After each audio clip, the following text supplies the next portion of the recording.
The entire thing started because a billionaire CEO wasn't paying attention. If Victoria Knight had looked up for 3 seconds, none of this would have happened. If she'd stopped answering emails long enough to listen to the auctioneer, none of this would have happened. If she'd realized what people were actually bidding on, she never would have raised her paddle. Unfortunately for Victoria, she chose the wrong night to be distracted. My name is Ethan Brooks. I'm 42 years old, a single father, and the owner of a small boat restoration shop in Willow Creek, Oregon. Most people in town know me as the guy who can fix anything floating on water. More importantly, I'm the father of an 8-year-old girl named Lily. According to Lily, my 2 greatest flaws are that I work too much and that I still haven't found her a mother. I disagree with the first accusation and completely avoid discussing the second. The Saturday morning this story began, Lily burst into my workshop carrying a stack of colorful flyers. That should have been my first warning. Children carrying flyers are dangerous. Children carrying flyers while smiling are catastrophic. "Dad," she announced. "Good news."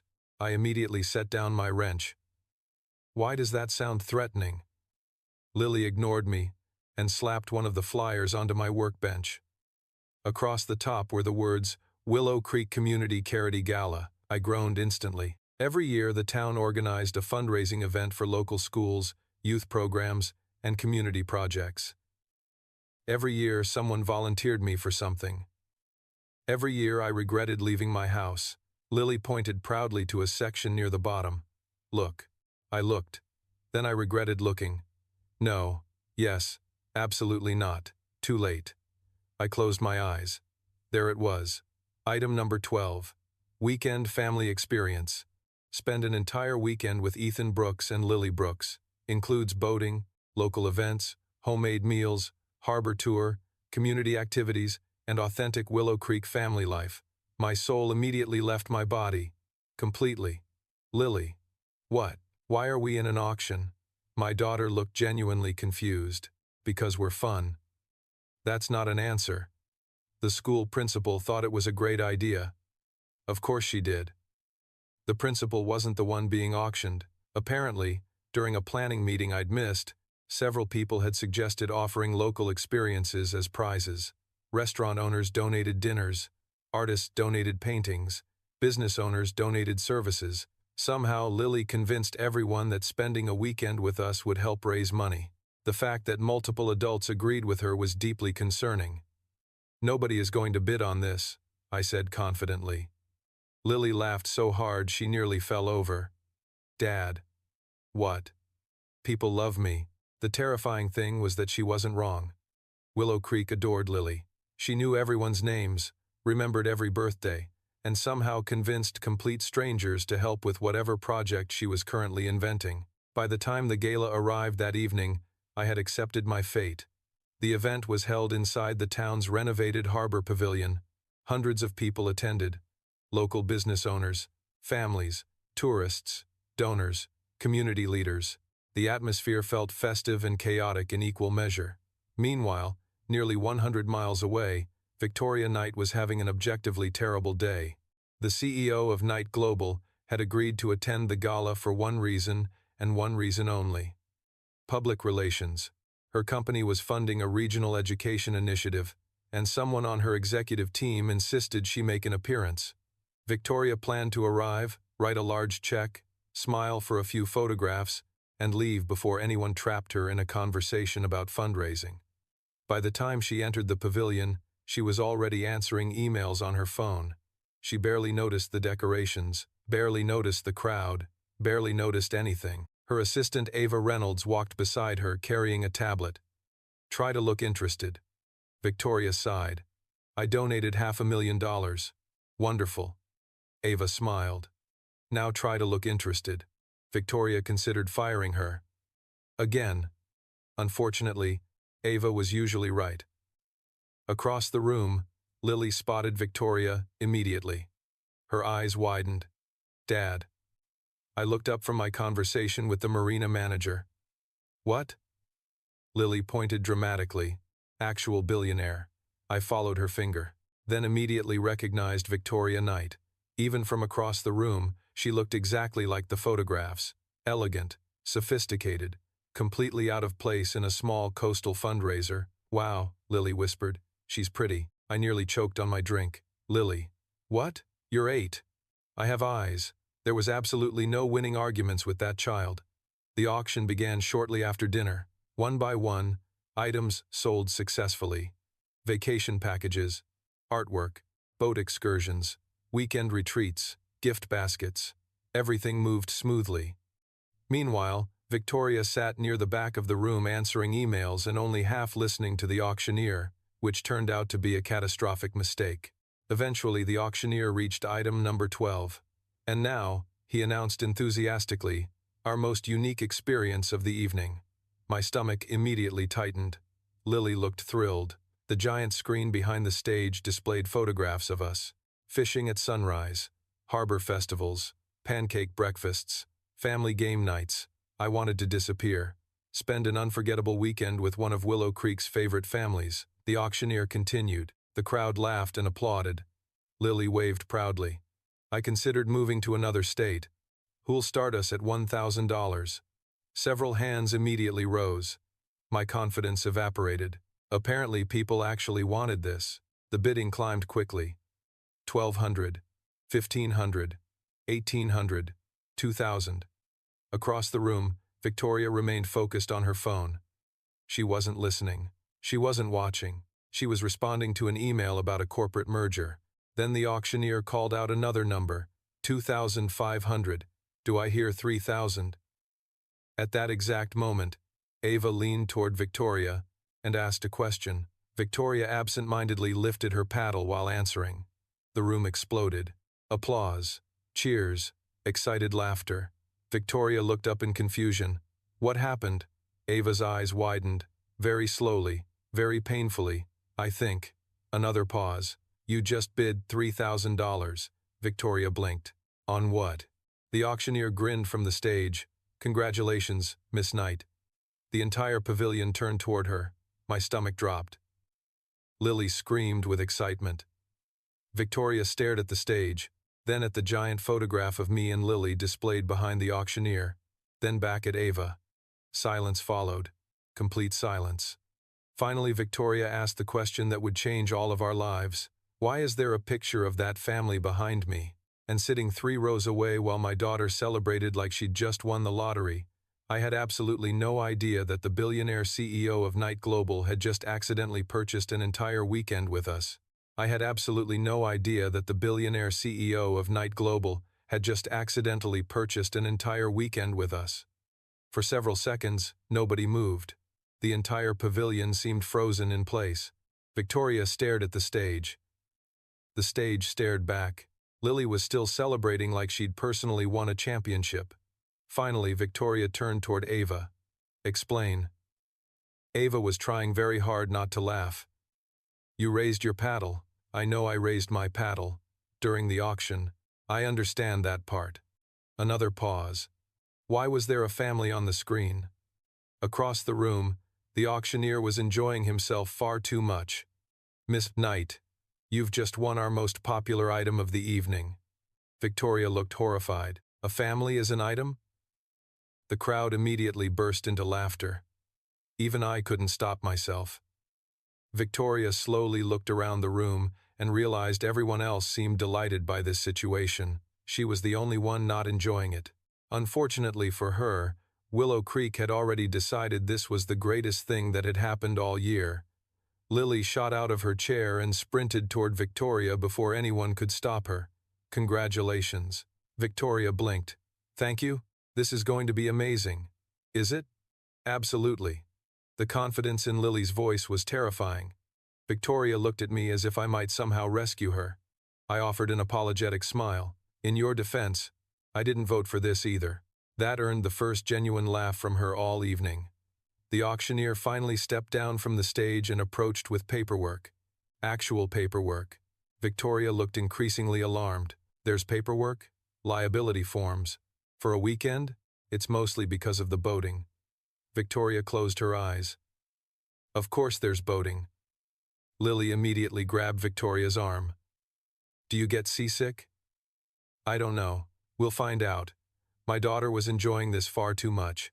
By the end of the evening, Victoria had signed the forms, donated another check to the school, and somehow agreed to spend the following weekend with us. As she prepared to leave, she crouched beside Lily, just so we're clear. Lily smiled sweetly. Victoria pointed a finger. I still think this was an accident. Maybe. Definitely. We'll see. Victoria laughed, despite herself. Then she stood and looked at me. I apologize in advance. For what? Whatever happens next. That should have worried me more than it did. The next week became the longest week in Willow Creek history. At least according to Lily. Every morning she announced how many days remained until Victoria arrived. Every afternoon she added new activities to an ever-growing schedule. By Wednesday the schedule was 4 pages long. By Thursday it was 7. By Friday it required color coding. We're not actually doing all of this, I said. Lily looked offended. Why not? Because some of these aren't possible. I pointed to one entry. Teach Victoria how to catch a dolphin. Another. Become best friends forever. Another. Convince Victoria to move here. Silence followed. My daughter quietly removed that page and hid it behind her back. Interesting. You didn't see that. I definitely saw that. The terrifying thing was that she wasn't joking. Meanwhile, Victoria's week was somehow worse. Every major business publication seemed to discover the auction story at the same time. Headlines appeared everywhere. Billionaire CEO. Accidentally buys weekend with local family. Charity auction mishap goes viral. CEO to experience small-town life. Ava printed several articles and placed them on Victoria's desk. You're famous. Victoria stared at her. I was already famous. Now you're wholesome famous. That's worse. By Friday afternoon, she had given up trying to explain the situation. Every executive she met seemed delighted. Every investor thought it was charming. One board member actually asked if there would be photographs. Victoria seriously considered retiring. Saturday finally arrived. Lily woke up before sunrise. By 7 o'clock she had cleaned her room, reorganized the kitchen, and checked the driveway 17 times. At 8:30 she checked it again. At 8:35 she checked again. At 8:40 she stood by the front window like a security guard protecting national secrets. She's not going to disappear, I said. You don't know that. Then, at exactly 9 o'clock, a black SUV appeared at the end of the street. Lily screamed. Not a normal scream. A scream powerful enough to alter weather patterns. I stepped outside just as the vehicle pulled into the driveway. The rear door opened. Victoria emerged wearing jeans, a navy sweater, sunglasses, and an expression that suggested she was preparing for combat. She looked around cautiously. Then she spotted Lily charging toward her at full speed. Welcome to the weekend. Victoria barely had time to react before a small human collided with her. Somehow she managed to stay standing. Good morning to you too, Lily beamed. Are you ready? Victoria looked at me. Then at the house. Then at the schedule. Lily was already waving in the air. Finally she sighed dramatically. No, my daughter nodded. Perfect. For the first time all week, Victoria laughed. A real laugh. And standing there in my driveway watching the most powerful businesswoman in America get dragged toward my house by an excited 8-year-old, I had a strange feeling that this weekend was about to change a lot more than any of us expected. I had a strange feeling that this weekend was about to change a lot more than any of us expected. The first warning sign arrived approximately 4 minutes after Victoria stepped through our front door. She stopped in the middle of the living room and stared at the giant poster hanging on the wall. What is that? Lily immediately looked proud. Extremely proud. Which meant trouble. The official weekend schedule. Victoria slowly removed her sunglasses. The schedule covered nearly the entire wall. There were time slots, activities, color-coded sections, hand-drawn illustrations. Somewhere near the bottom was what appeared to be a pie chart. Is that? Victoria squinted. A flowchart? Yes. Why is there a flowchart? Lily looked confused. For efficiency. I watched Victoria process that information. Then she looked at me. How old is she? 8. That's concerning. The schedule began at 9:30. Harbor tour, followed by brunch, followed by town square visit, followed by bookstore stop, followed by ice cream, followed by community picnic, followed by sunset boat ride.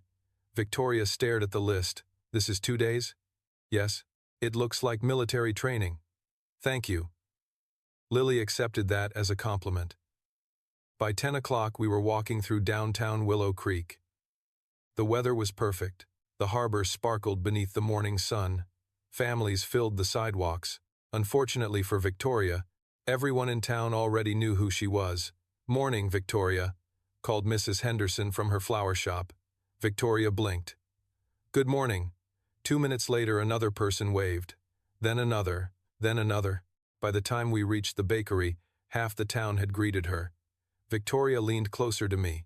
"Why does everyone know my name? Small town. That's terrifying. You get used to it." "I don't think I will." Lily overheard the conversation and laughed. "You will." The confidence in her voice suggested she had already made the decision for everyone involved. The bakery stop lasted 20 minutes because the owner insisted Victoria try every pastry in the display case. Then the bookstore owner gave her a free novel. Then the coffee shop owner refused to let her pay for a drink. By noon, Victoria looked increasingly confused. "Do people always do this?" she asked. "Do what?" "Be nice." I nearly laughed. That's a depressing question. She smiled slightly but didn't argue. The truth was obvious. In Victoria's world, kindness usually came with conditions: networking, negotiation, strategy. Here, people were simply being friendly. The concept seemed strangely unfamiliar to her. After lunch, Lily announced it was time for the harbor tour. Victoria expected something professional, a guided experience, a prepared presentation. Instead, she found herself sitting beside us on an old fishing boat while I pointed at random landmarks, and Lily interrupted every explanation with completely unrelated facts. "That's the old lighthouse. Dad got stuck up there once." "I did not." "You absolutely did." Victoria laughed. "Please tell me this story." My daughter immediately launched into a highly exaggerated version of events that somehow involved seagulls, heroism, and possible international espionage. By the end of the story, Victoria was laughing so hard she could barely breathe. It was the most relaxed I'd seen her since we met. Then something unexpected happened. The engine sputtered. Once, twice, then died completely. Silence settled over the water. I stared at the controls. "That's not ideal." Lily groaned dramatically. "Dad." Victoria looked amused. "Is this normal?" "Not remotely." For the next 20 minutes, I worked on the engine while the boat drifted gently across the harbor. What should have been an inconvenience somehow became one of the best parts of the day. Nobody checked phones. Nobody rushed anywhere. We simply sat together beneath the afternoon sun, watching waves move across the water. Eventually, Victoria leaned back and closed her eyes. "This is nice." I looked at her. "Being stranded?" She smiled. "Being unreachable." The answer hit harder than expected. A woman whose entire life revolved around constant access and endless responsibility was enjoying a broken boat because nobody could interrupt her. Eventually, I fixed the engine, and we returned to shore. By late afternoon, the community picnic was already underway. Families gathered beneath colorful tents near the beach. Children ran through the grass. Music drifted through the air. The moment Victoria arrived, several people waved her over. Before she realized what was happening, she was helping judge a watermelon eating contest. "How did this happen?" she whispered. "Small town," I said. "That's not an explanation. It's the only one we've got." As the sun began to set, Lily disappeared for several minutes. That should have worried me. It definitely worried me. When she returned, she was carrying 3 folded pieces of paper. "Game time." Victoria immediately looked suspicious. "What kind of game?" Lily smiled. The smile of a tiny mastermind unveiling a long-prepared strategy. "Questions." My soul left my body. Completely. Victoria looked at me. "Should I be worried?" "Yes." "Very worried?" "Extremely." Unfortunately, it was already too late. Lily handed us each a piece of paper. Then she sat down between us with a grin that could only mean trouble, and as the sun dipped lower over the harbor, I realized my daughter was about to ask questions neither Victoria nor I were prepared to answer. As the sun dipped lower over the harbor, I realized my daughter was about to ask questions neither Victoria nor I were prepared to answer. The game looked innocent enough. 3 folded slips of paper, 1 small notebook, 1 smiling 8-year-old. Unfortunately, Lily had inherited her mother's ability to disguise dangerous situations as harmless fun. "The rules are simple," she announced. "Everyone answers honestly." Victoria immediately raised a hand. "Can I object?" "No." "Can I leave?" "Also no." I sighed. "We're doomed." Lily smiled proudly. "Correct." Then she unfolded the first question. "What's something you've never told most people?" The picnic suddenly felt much quieter. Victoria laughed nervously. "We're starting strong. That's the point." Lily pointed toward me. "Dad goes first." Of course I did. I thought for a moment. "Most people think I'm patient." "You're not?" Victoria asked. "Not even a little." Lily nodded enthusiastically. "He's grumpy before coffee. Traitor. Truth teller." Victoria laughed. Then Lily turned toward her. "Your turn." For a second, Victoria looked like she might dodge the question. Then she surprised both of us. "Most people think I enjoy being famous." The smile faded from her face slightly. "I don't." Silence followed. Even Lily stopped joking. Victoria looked out toward the ocean. "Most days it feels lonely."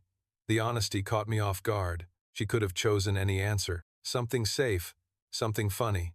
Instead, she chose the truth. Lily nodded thoughtfully. "That sounds exhausting." Victoria smiled. "It is." The next question wasn't much better. "Favorite memory?" "Biggest fear?" "Best day of your life?" "Worst mistake?"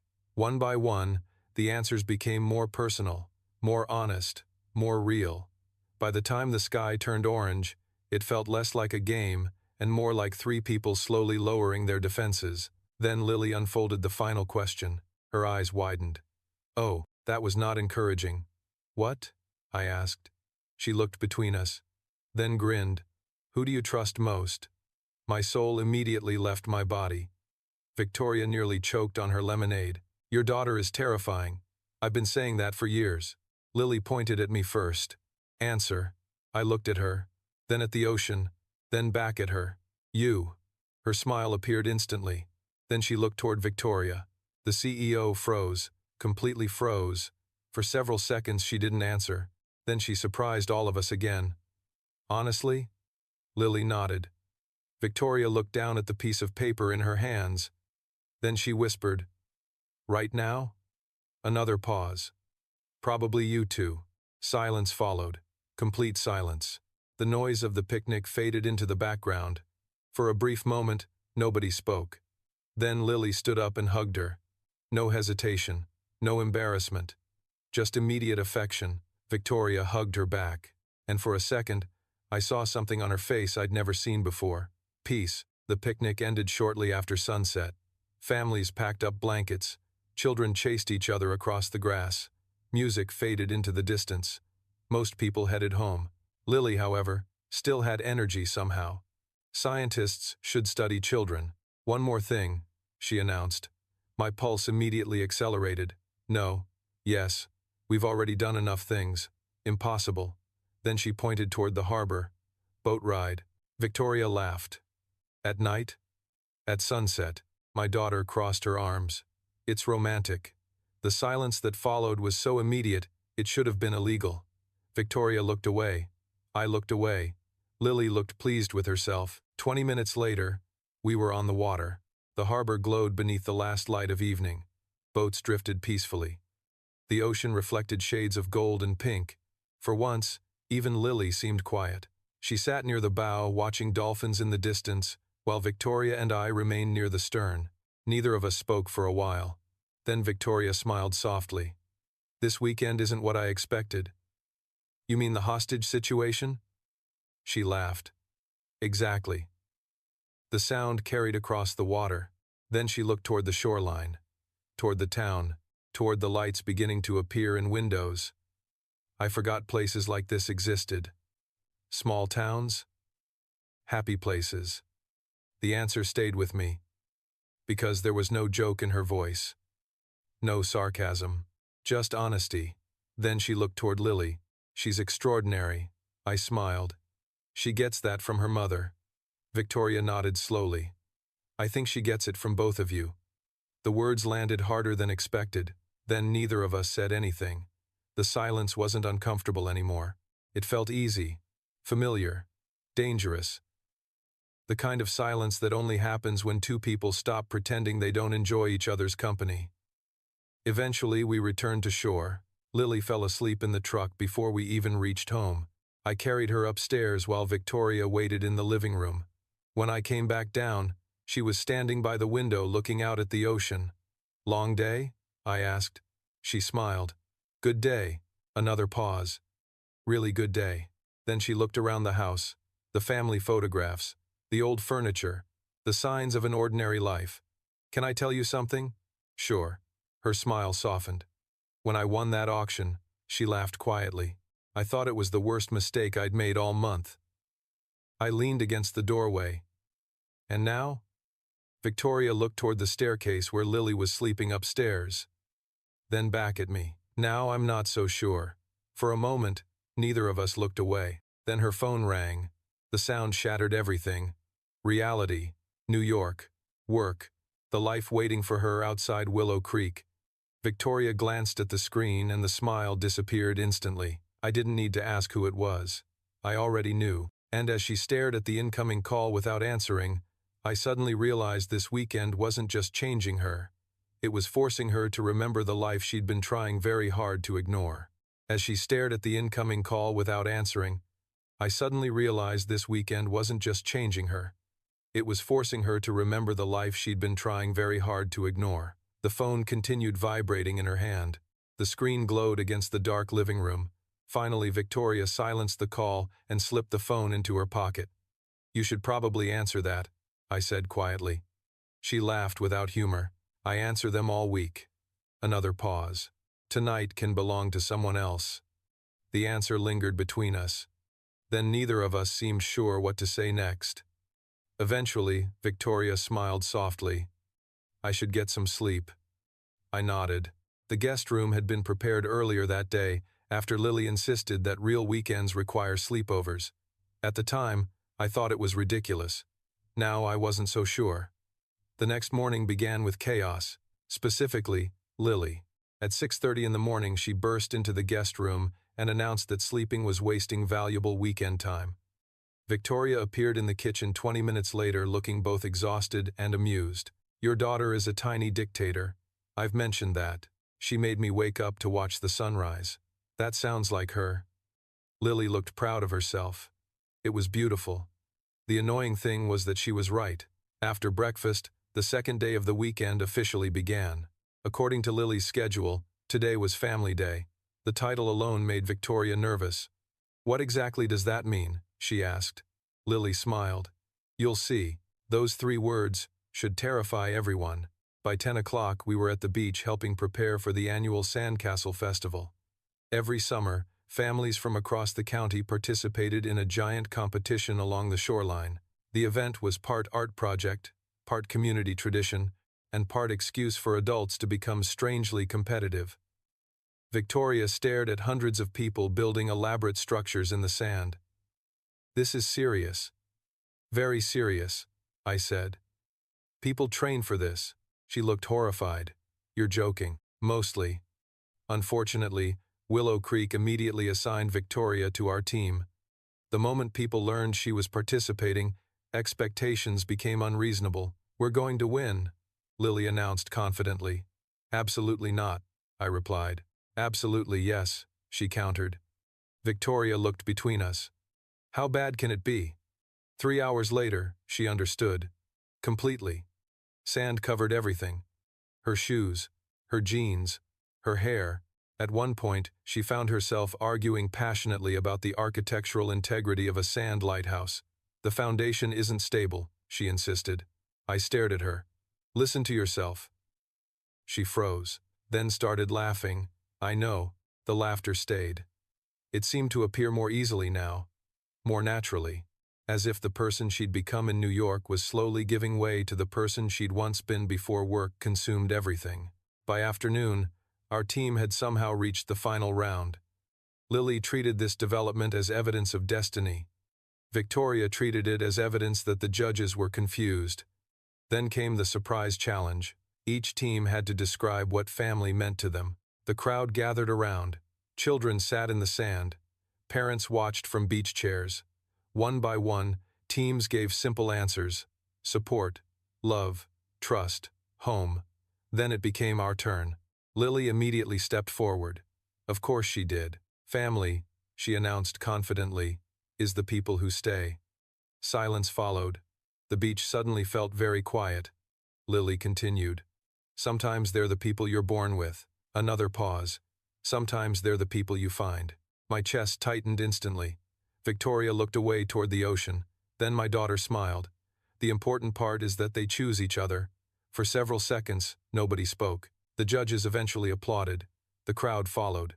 Yet I barely heard any of it, because I was watching Victoria, and Victoria looked like someone trying very hard not to cry. That evening, after the festival ended, and our surprisingly respectable second-place trophy had been secured, we returned home exhausted. Lily fell asleep on the couch before dinner even finished. 1 minute she was talking. The next she was unconscious beneath a blanket. Victoria laughed softly. She's incredible. She gets that from her mother. Victoria smiled. Then she looked down at Lily, sleeping peacefully beside us. The room grew quiet. Outside, waves rolled against the shoreline, the kind of peaceful evening Willow Creek specialized in. Finally, Victoria spoke. Can I tell you something? Sure. She hesitated, not because she didn't know the words, because she wasn't sure she should say them. Then she took a breath. I haven't had a weekend like this in years. Another pause. Maybe ever. I didn't answer immediately. Instead, I looked around the room. The sleeping child. The dishes still on the table. The ordinary little house. It's not exactly glamorous. Victoria laughed softly. That's the point. Her eyes drifted toward the dark ocean beyond the windows. Everything in my life is planned. Another pause. Scheduled. Another pause. Optimized. Then she smiled sadly. Nothing about this weekend has been any of those things. The honesty hit harder than expected, because I knew exactly what she meant. This weekend wasn't impressive. It wasn't luxurious. It wasn't extraordinary. It was simply real, and somehow that mattered more. Then her phone buzzed again. The smile disappeared immediately. Victoria looked down at the screen. New York. Once again. The life waiting for her beyond Willow Creek. For several seconds she simply stared at it. Then she placed the phone face down on the table without answering. You know, she whispered, almost to herself, I'm starting to forget why I ever thought that life was enough.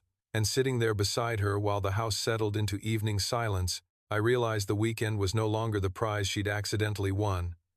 Somewhere along the way, Willow Creek itself had become the prize, and Victoria Knight was beginning to understand exactly how much she didn't want to lose it. And Victoria Knight was beginning to understand exactly how much she didn't want to lose it. Unfortunately, life has a habit of testing people the moment they discover what matters most. Sunday morning arrived too quickly. The final day of the auction weekend. The final day before Victoria returned to her normal life. At least that was the plan. Lily clearly disagreed. She appeared in the kitchen before sunrise carrying another schedule. My soul immediately prepared for impact. Good morning, she announced. No. You haven't seen it. I don't need to. Victoria laughed into her coffee. I'm starting to understand your relationship. See? Lily pointed. Victoria gets me. That's not reassuring. My daughter ignored me completely and placed the paper on the table. Across the top were the words, Final Day of Awesomeness. Victoria studied it carefully. You really made a separate schedule? This is an important occasion. Somehow that answer made perfect sense to her. By 8 o'clock we were walking through the Sunday farmers market near the harbor. The entire waterfront buzzed with activity. Local vendors sold homemade food, flowers, crafts, and produce. Musicians performed on street corners. Families wandered between stalls. It was one of Willow Creek's favorite traditions. The moment Victoria arrived, people greeted her like she'd lived there for years. Morning, Victoria, Good to see you again. Did you survive the sandcastle competition? Victoria laughed and answered every question. At one point she stopped and looked around in disbelief. This is still weird. What is? I asked. People remembering me. The answer hit harder than expected, because in New York, millions of people recognized her face. Here, people remembered her favorite coffee order. Somehow that meant more. Around lunchtime, Lily led us toward a small community center near the harbor. Victoria looked suspicious immediately. Why are we here? Secret activity. Those words should concern everyone. The moment we entered the building, dozens of children shouted, "Surprise!" Victoria nearly jumped. The large room had been transformed into a community art workshop. Paintings covered the walls. Craft tables filled the space. Local children waved excitedly. Victoria looked completely confused. Then Mrs. Henderson appeared carrying a clipboard. "We need judges," Victoria pointed at herself. "Why?" "Because you're here." Apparently that was sufficient qualification in Willow Creek. The next hour became one of the most unexpectedly joyful parts of the entire weekend. Children proudly presented artwork. Families laughed together. Paint ended up in places paint should never be. At one point, Victoria sat beside a little girl, helping her finish a painting of the harbor. The child looked up and asked, "Are you famous?" Victoria hesitated. Then she smiled. "Sometimes." The little girl thought carefully. "My grandma says famous people are usually grumpy." Victoria laughed. "Your grandma sounds smart." The child nodded. "She is." Then she returned to painting without another thought. The simplicity of the conversation seemed to affect Victoria more than she expected. By late afternoon, the weekend was beginning to run out. Everyone felt it. Even Lily. She tried to hide it. Failed completely. The closer evening came, the quieter she became. That alone was enough to worry me. After dinner, we walked down to the harbor one final time. The sky glowed orange above the water. Boats drifted gently in the marina. The entire town seemed wrapped in golden light. For a while, none of us spoke. Then Lily broke the silence. "Can I ask something?" My pulse immediately accelerated. Historically, those words caused problems. "Depends." "No, really." She looked serious. That got my attention. Victoria's too. Finally, Victoria smiled softly. "Go ahead." Lily looked out at the water, then back at her. "Are you happy?" The question landed with surprising force. Victoria froze, completely. The harbor suddenly felt very quiet. Finally, she answered honestly. "Right now?" Lily nodded. Victoria looked around. The ocean, the boats, the town, the life she'd accidentally stepped into. Then she smiled. A real smile. Very. My daughter's expression softened. "Good." Another pause. "You deserve that." The words hit all of us harder than expected. Victoria looked away quickly toward the water. For a moment I thought she might cry. Then Lily asked the second question, the dangerous one. "If this weekend made you happy?" Silence followed. Complete silence. "Why do you have to leave?" The harbor disappeared. The boats disappeared. Even the ocean seemed to disappear. There it was. The question nobody wanted to ask. The question Victoria had been avoiding for days, for weeks, maybe longer. Victoria stared out toward the horizon. Then she laughed softly. Not because anything was funny. Because she didn't have an answer. Not one she believed anymore. "I don't know," she admitted. The honesty surprised even her. Lily nodded slowly. Then she reached into her pocket and pulled out a folded piece of paper. "This is for later." Victoria accepted it carefully. "What's this?" "Read it when you're sad." Then my daughter hugged her. No dramatic speech, no explanation, just a hug. Victoria held on longer than usual. Much longer. And standing there beneath the fading sunlight, I realized something had changed. The weekend had started as a charity auction mistake. Somewhere along the way, it had become something none of us were prepared for. Because when Victoria finally looked up, her eyes were suspiciously bright. And for the first time since we'd met, I wasn't worried about the weekend ending. I was worried about what would happen if Victoria actually left. I wasn't worried about the weekend ending anymore. I was worried about what would happen if Victoria actually left. Sunday night arrived quietly. Too quietly. The kind of evening that feels temporary even while you're living through it. After returning from the harbor, Lily disappeared upstairs unusually early. That alone should have worried me. Whenever Lily became quiet, she was either planning something dangerous or processing something important. This time it turned out to be the second one. Victoria and I sat alone on the back porch overlooking the ocean. The air smelled like salt, water, and summer. Waves rolled against the shoreline below. Somewhere in town, distant music drifted through the darkness. Neither of us spoke for a while. Then Victoria unfolded the note Lily had given her. She read it once, then again, then a third time. Finally, she handed it to me. The handwriting was messy and unmistakably Lily's. "If you go back to New York, don't forget that somebody likes having you here." Silence followed. Complete silence. Victoria stared out at the ocean. She makes everything sound simple. I smiled softly. That's because she thinks it is. Victoria laughed quietly. Maybe she's smarter than all of us. The scary part was that she might be right. For several minutes we simply sat there listening to the waves. Then Victoria surprised me. "Can I tell you something I've never told anyone?" My pulse immediately tightened. "Sure." She hesitated. Not because she was searching for words, because she wasn't used to saying them. I don't actually remember the last time I was happy before this weekend. The honesty hit harder than anything she'd said all day. I looked at her, really looked at her, not the CEO, not the billionaire, just the woman sitting beside me, tired, honest, vulnerable. "That's a long time." Victoria nodded. "Too long." Another pause.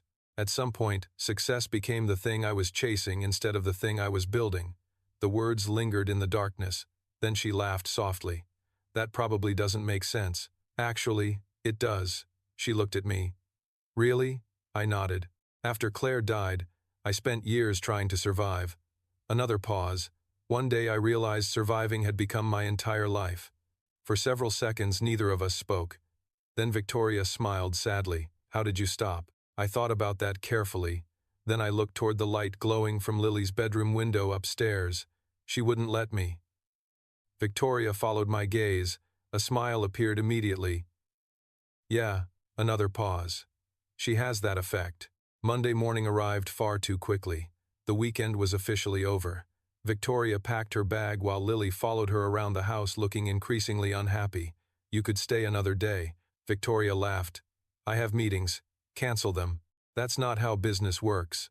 "Seems inefficient." Victoria looked at me. She really does have an answer for everything. I've been dealing with it for 8 years. Around 9 o'clock, the black SUV arrived. The same vehicle that had brought Victoria into our lives 2 days earlier. Suddenly it felt like a bad sign. Nobody seemed eager to move. Nobody seemed eager to acknowledge what was happening. Eventually Victoria picked up her bag. Reality had finally arrived. Lily walked her to the front porch. The smile she'd worn all weekend was gone now. Not dramatic, not tearful, just sad. Victoria crouched beside her. "Hey." Lily nodded.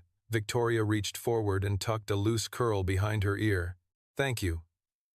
My daughter looked confused. "For what?" Victoria laughed softly. "For the best weekend I've had in years." Silence followed. Then Lily asked the question that nearly broke all of us. "Will I see you again?" The world seemed to stop, completely stop. Victoria didn't hesitate. Not even for a second. "Yes." Another pause. "Definitely, yes."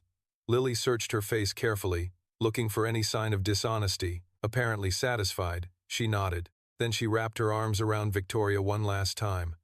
This time, Victoria was the one who held on longer. A few minutes later, she stood beside the SUV. The driver waited patiently. The ocean rolled quietly behind us. Everything felt strangely fragile. Then Victoria turned toward me. For a moment, neither of us spoke. There were too many things to say, and not enough courage to say them. Finally, she smiled. "Well, brilliant, truly inspiring conversation." "Well," I replied. "Somehow that was even worse." Victoria laughed. "We're really good at this."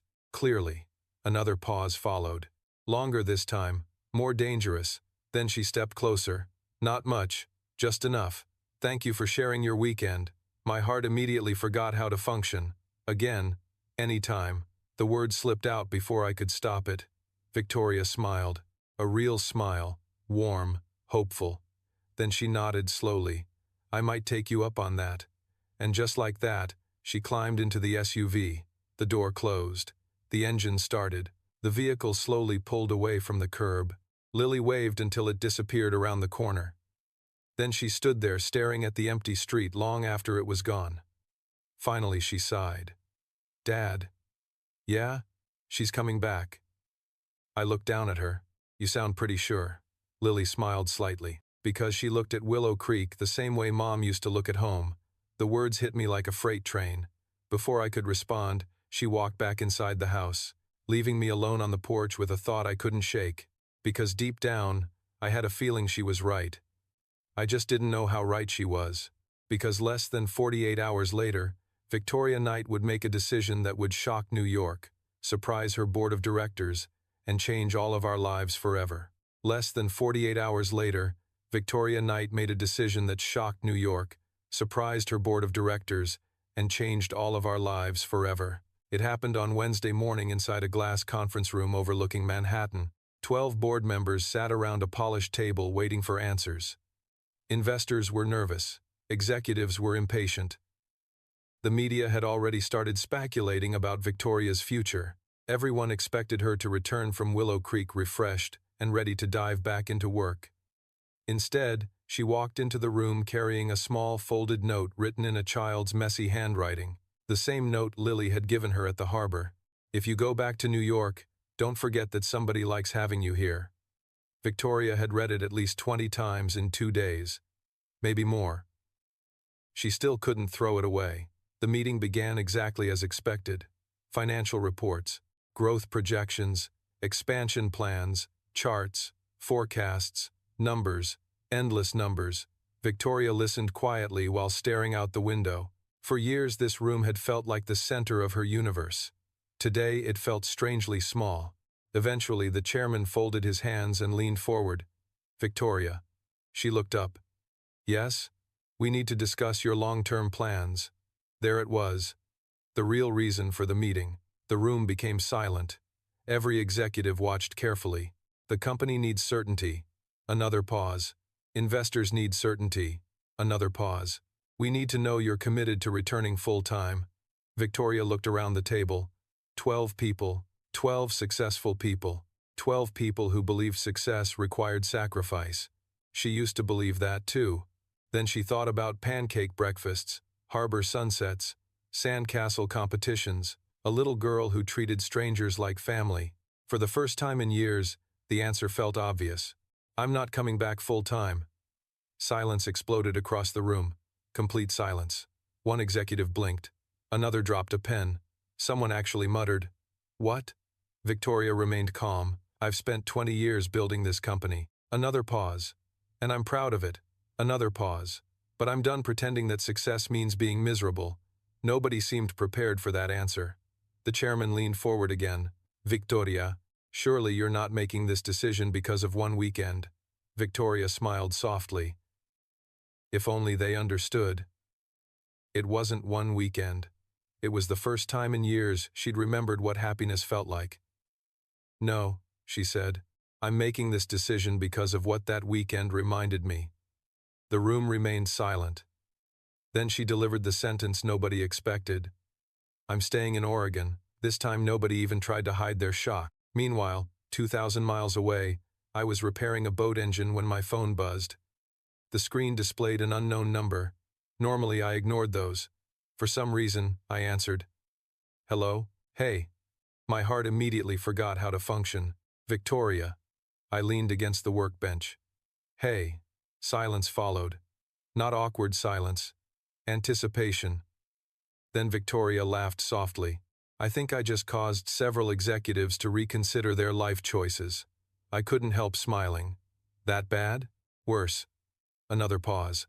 I told them I'm staying in Oregon. Everything around me seemed to stop. The workshop, the tools, the harbor beyond the windows, everything. You did? I did. Another pause. And for the first time in years, her voice softened. I feel relieved. I closed my eyes briefly. because suddenly Lily's prediction didn't sound ridiculous anymore. Victoria wasn't just coming back to visit, she was choosing something different. Choosing herself. Choosing happiness. Choosing a life she actually wanted. Then Victoria surprised me. "Can I ask a favor?" "Sure. Don't tell Lily." I laughed immediately. "That's impossible." "I know." Another pause. "But I'd like to tell her myself." The smile in her voice was impossible to miss. The next afternoon, Willow Creek continued operating normally. Fishermen worked at the harbor. Children rode bicycles through town. The bakery sold too many cinnamon rolls. Nobody knew a billionaire CEO was currently driving toward them. Around 4 o'clock, Lily burst into the workshop carrying a drawing she'd made at school. "Dad." "Yeah? Do you think Victoria misses us?" I smiled. "Probably." My daughter nodded thoughtfully. "Good." Then she returned to coloring. The universe clearly enjoys irony. Because 15 minutes later, a familiar black SUV rolled into the marina parking lot. I froze immediately. The engine shut off. The driver's door remained closed. Then the rear passenger door opened. Victoria stepped out wearing jeans, a light sweater, and the biggest smile I'd ever seen on her face. For a moment, neither of us moved. Neither of us spoke. Then a small voice shattered the silence. "Victoria." Lily dropped every single crayon she owned and launched herself across the parking lot. Victoria barely had time to react before an excited 8-year-old crashed into her. This time she laughed and lifted Lily completely off the ground. "Hi. You came back." "I did. You said you would." Victoria looked over Lily's shoulder directly at me. Her eyes were bright, hopeful, different. Then she said the words that changed everything. "Actually." She smiled. "I'm not just visiting." And standing there in the middle of the marina, while my daughter stared at her in complete shock, I realized the accidental charity auction was no longer the most unexpected thing that had happened to us. Because Victoria Knight had just chosen Willow Creek, and none of us yet understood how much that decision was about to change our future. Victoria Knight had just chosen Willow Creek, and none of us yet understood how much that decision was about to change our future. For approximately 12 seconds, Lily was too shocked to speak. This was the same child who normally produced 300 words per minute. The fact that she was silent terrified me. Then reality finally caught up. "What do you mean you're not visiting?" The question echoed across the marina loudly enough to attract the attention of several fishermen. Victoria laughed and carefully set her down. "I mean..." She glanced toward me before looking back at Lily. "I'm staying." Complete silence followed. Then my daughter screamed. Not a normal scream, not even an excited scream. This was a level of happiness usually reserved for lottery winners and people discovering chocolate can solve taxes. Within seconds, she was running in circles around the marina. Victoria covered her face while laughing. Was that the right way to tell her? Honestly? I smiled. Probably the safest. The next 20 minutes became absolute chaos. Lily demanded details. Every detail. Where would Victoria live? How long would she stay? Was this permanent? Did she own furniture? Did she know how to grocery shop? Did billionaires even buy their own groceries? Victoria answered as many questions as possible before finally admitting she didn't know all the answers herself. That seemed impossible for someone like her. Yet for the first time since we'd met, Victoria wasn't following a plan. She was building a new life from scratch. That evening, she joined us for dinner. Again, only this time it felt different. Less like a guest visiting and more like someone slowly becoming part of the routine. At one point, Lily looked around the table and smiled. "This feels right." Nobody answered immediately, because the uncomfortable truth was that everyone agreed with her. Later that night, after Lily finally went upstairs, Victoria and I sat on the back porch, overlooking the ocean. The same porch where so many conversations had already changed our lives. The waves moved quietly beneath the moonlight. The air smelled like salt in summer. For several minutes, neither of us spoke. Then I finally asked the obvious question. "Are you scared?" Victoria laughed softly, terrified. "Good." She looked at me. "Good? It would be weird if you weren't." That earned a genuine laugh. Then she leaned back in her chair and stared toward the dark horizon. "You know what's strange?" "What?" Another pause. "I spent years making decisions worth billions of dollars." Another pause. None of them felt as difficult as this one. The honesty lingered between us. Then I looked at her. Maybe that's because this one matters more. For several seconds she didn't answer. Then she smiled. Small. Honest. Vulnerable. Maybe. The following week felt like watching two different worlds collide. Every day Victoria dealt with corporate calls, executive meetings, and media questions. Every evening she found herself attending town events, helping local projects, and somehow getting dragged into community activities she never planned to join. Willow Creek wasted absolutely no time claiming ownership of her. By Thursday, she had been recruited onto 2 charity committees. By Friday, she was helping organize a school fundraiser. By Saturday, Mrs. Henderson had convinced her to judge another baking competition. How does this keep happening? Victoria asked while holding a clipboard she never agreed to carry. Small town, I answered. That's still not an explanation. It's the only one we've got. What surprised me most wasn't how quickly Willow Creek accepted her. It was how quickly she accepted Willow Creek. She smiled more, laughed more, slept better. Even Ava noticed. During one video call, her assistant stared suspiciously at the screen. You're glowing. Victoria nearly dropped her coffee. I'm what? Glowing. Ava narrowed her eyes. It's deeply annoying. Victoria laughed. Thank you? That wasn't a compliment. Yet both of them knew it was. Somewhere between the ocean, the town, and a little girl who treated every person like a future family member, Victoria had become happier than she'd been in years. The problem was that happiness tends to attract complications. And ours arrived on a rainy Tuesday afternoon. I was working in the marina workshop when a luxury sedan pulled into the parking lot. The vehicle immediately looked wrong. Too expensive. Too polished. Too New York. A man stepped out wearing an expensive suit, and the expression of someone who disliked getting his shoes dirty. I knew trouble the moment I saw him. The man walked directly toward me. Ethan Brooks? Depends who's asking. He didn't smile. My name is Richard Calloway. Another pause. I'm a member of Knight Global's board of directors. My stomach tightened instantly. There it was. New York, following Victoria all the way to Willow Creek. Richard glanced around the marina with barely concealed disapproval. Then he looked back at me. We need to talk about Victoria. And standing there in the middle of my workshop while rain tapped softly against the windows, I suddenly had a feeling the real fight for Victoria's future was only beginning. The real fight for Victoria's future was only beginning. Richard Calloway stood in the middle of my workshop looking like he'd rather be anywhere else. Rain tapped softly against the windows. The smell of salt water and engine oil filled the air. Neither seemed to improve his mood. Victoria isn't available, I said. Richard adjusted his expensive coat. I'm not here to speak with Victoria. My stomach tightened immediately. Then why are you here? He looked around the workshop again. The old tools, the half-restored boats, the ordinary life he'd clearly already judged. Then he answered, because you're part of the problem. Silence followed.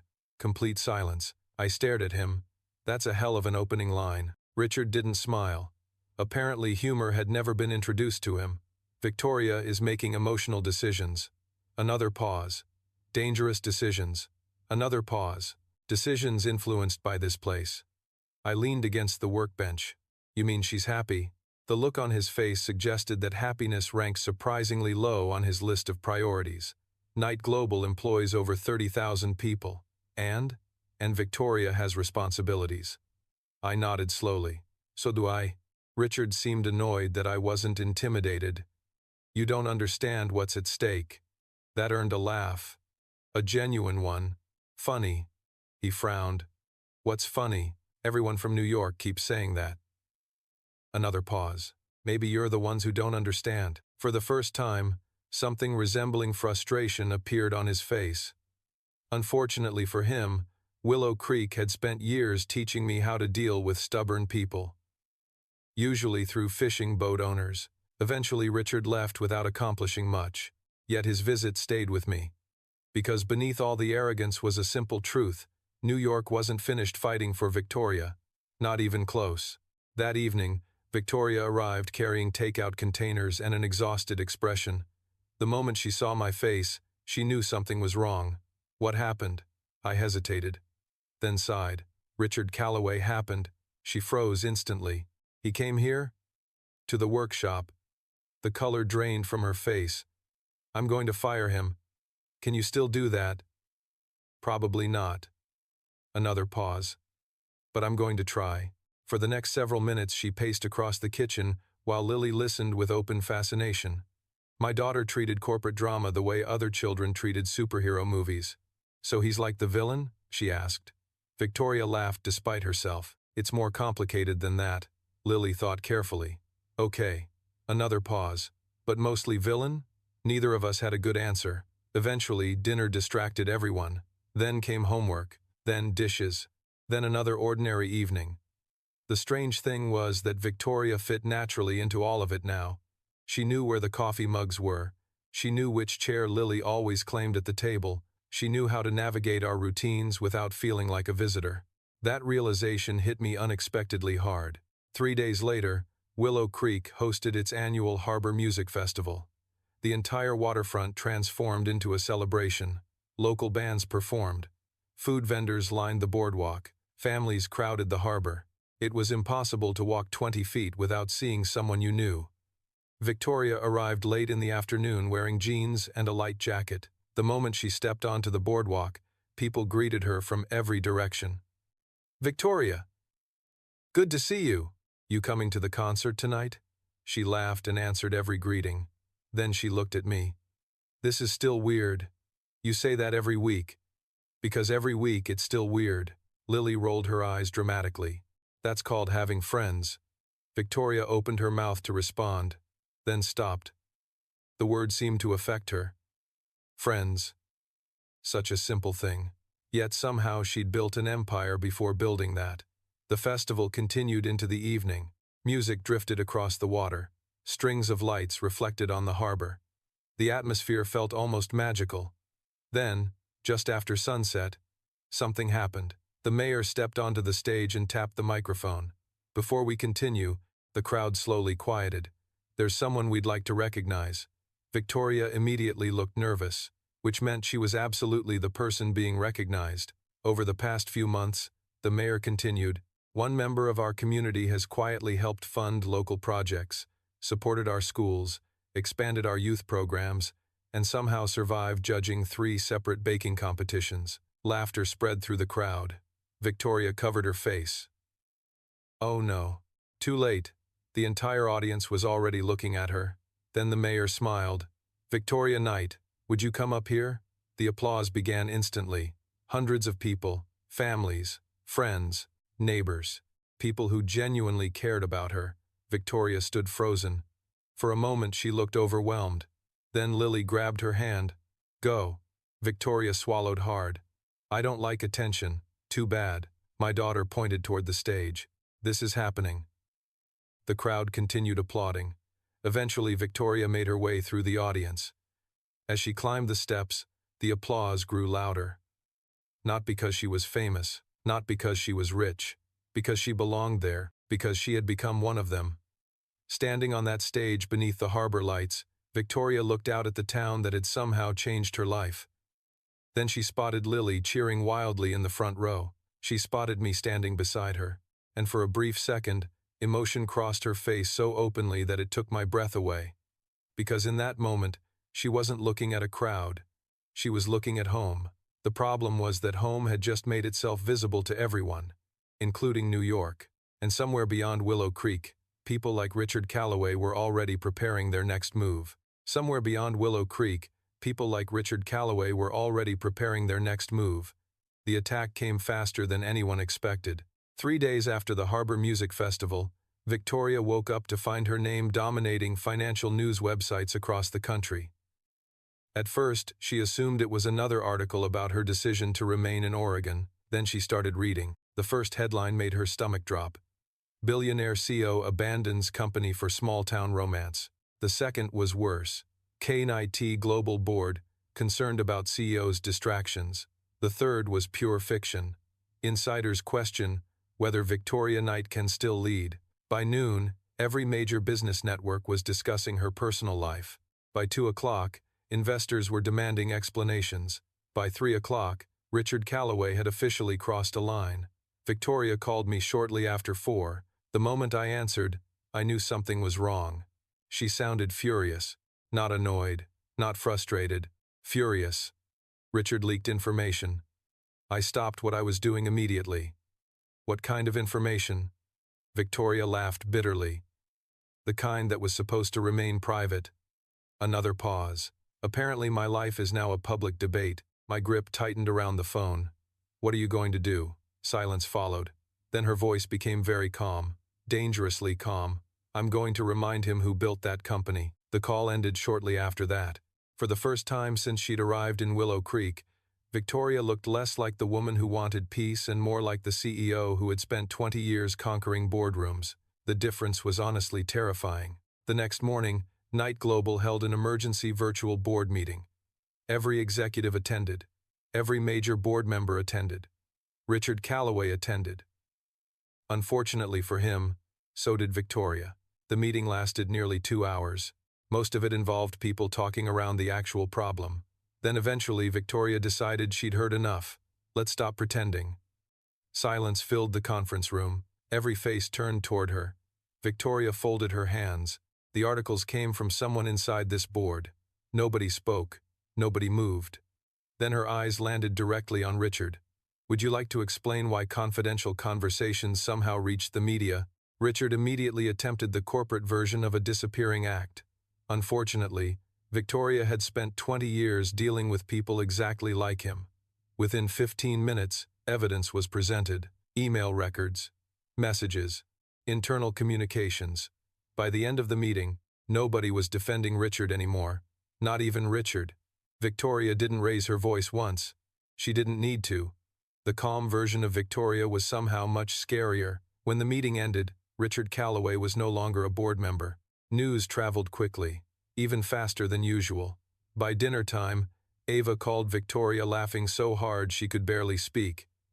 You know Wall Street is calling it an execution, right? Victoria rubbed her forehead. That's dramatic. No, Ava laughed again. Honestly, that's pretty accurate. For the first time all week, Victoria smiled.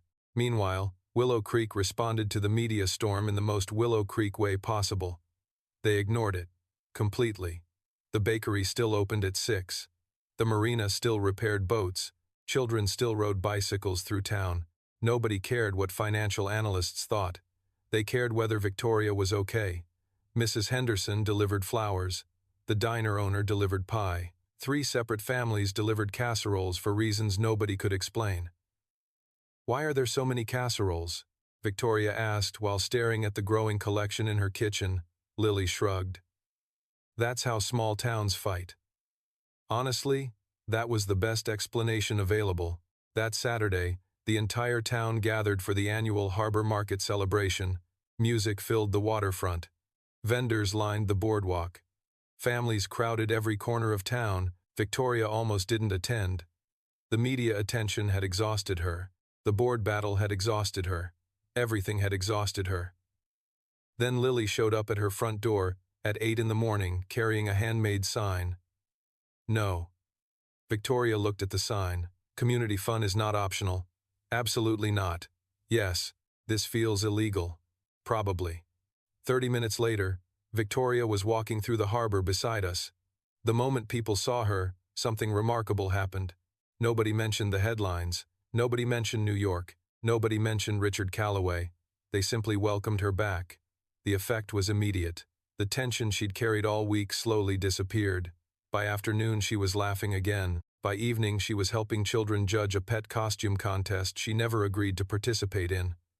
By sunset she looked happier than she had all week. Then came the moment that changed everything. The festival ended near the marina.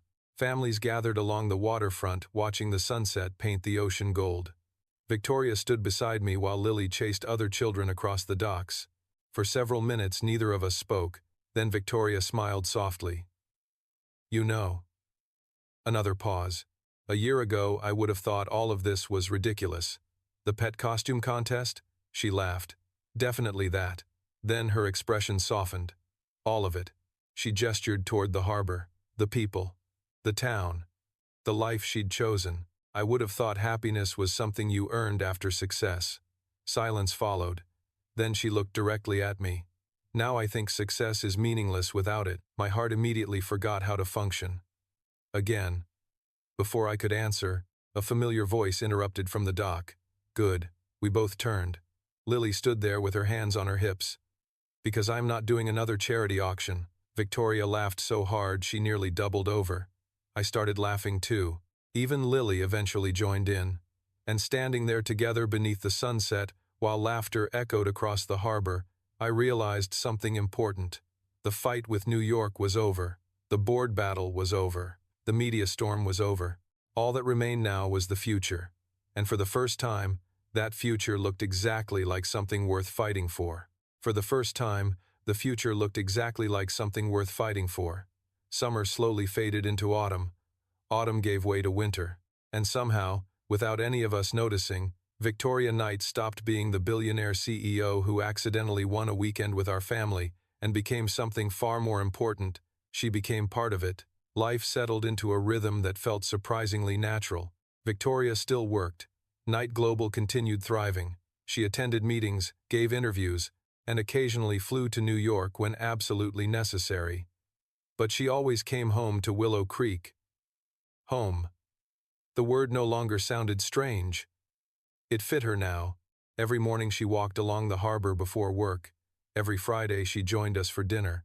Every community event somehow ended with her volunteering for something she never intended to volunteer for.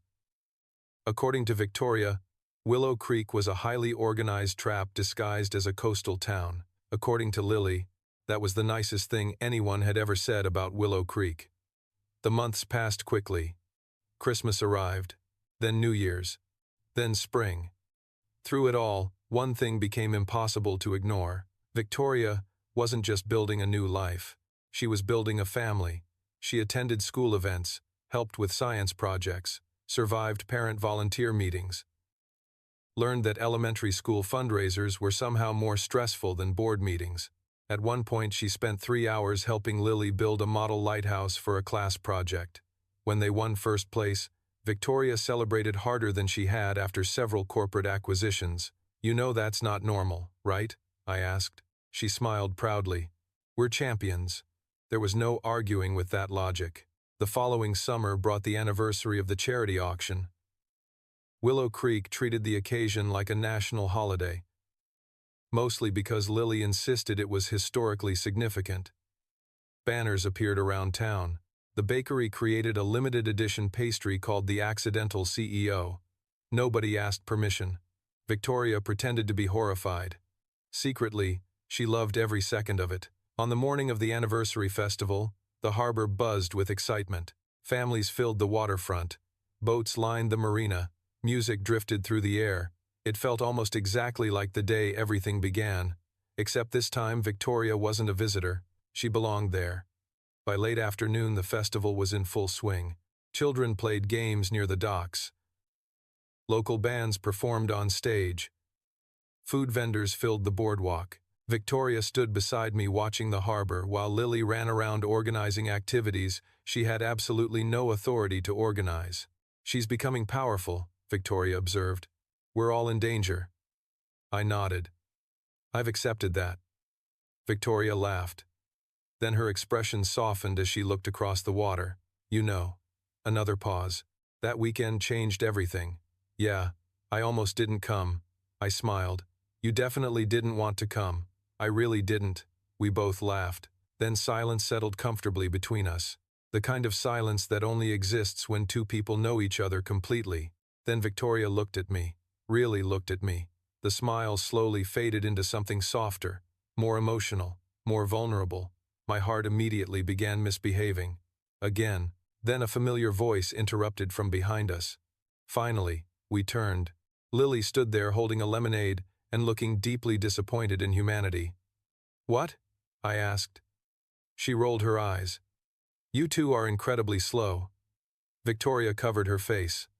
"Not this again." "Yes, this again." My daughter pointed at both of us. "I've waited an entire year." The terrifying thing was that half the town immediately agreed with her. Apparently everyone in Willow Creek had been running the same investigation. Victoria laughed so hard she nearly spilled her drink. "This town has no boundaries."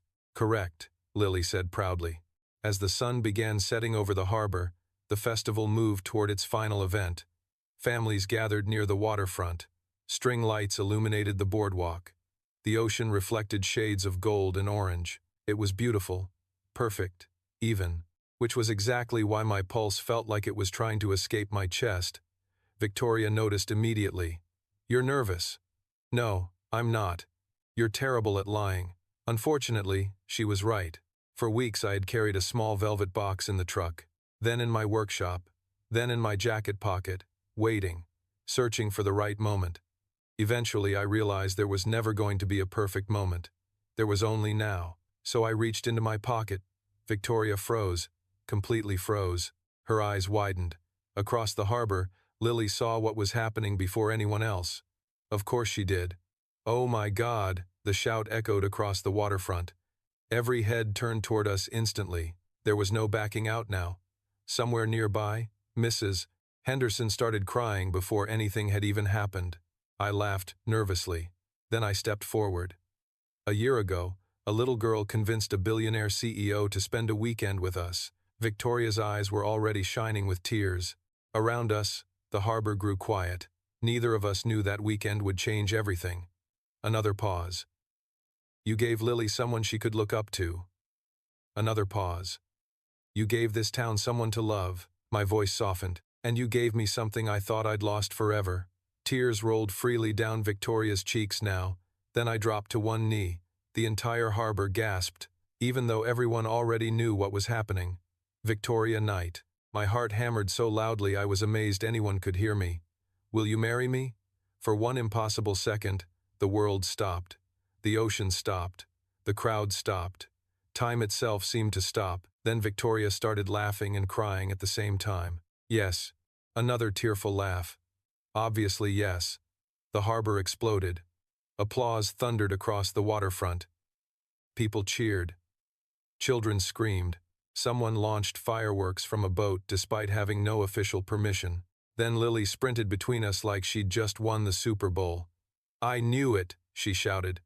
"This counts as my victory." Victoria laughed and pulled her into the hug. Soon all three of us were standing together beneath the lights while fireworks illuminated the harbor sky. Families cheered around us. Friends celebrated around us. Homes surrounded us. And as I looked at the woman who had accidentally entered our lives because of a charity auction mistake and a little girl who refused to let lonely people stay lonely, I realized something extraordinary. The best things in life aren't planned. They aren't scheduled. They aren't optimized. Sometimes they arrive by accident. Sometimes they arrive because someone takes a chance. And sometimes they arrive because an 8-year-old girl decides a billionaire CEO needs a family.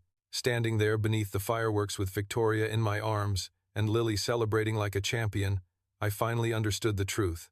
Victoria hadn't accidentally bought a weekend with us. Fate had simply found the most ridiculous way possible to bring us together. The end.